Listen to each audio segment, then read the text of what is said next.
Andrea Kimi Antonelli se vrátil na vítěznou vlnu. A tohle je recap Belgie.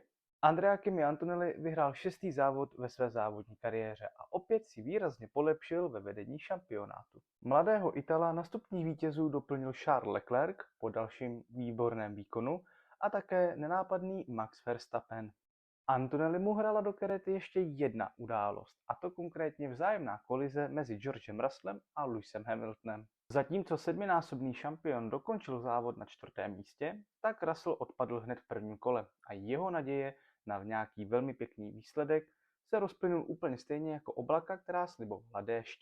Je potřeba to zmínit, protože jak Isaac Hadjar, tak Lando Norris předvedli naprosto skvělé stíhací jízdy a dojeli na 6. respektive 7. místě.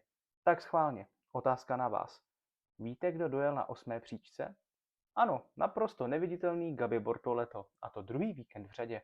A poslední 2 bodované příčky brali Arvid Lindblad a Franco Colapinto. A pokud tebe zajímá Formule 1, určitě sleduj náš web Svět Formule a také sleduj naše všechny sociální sítě.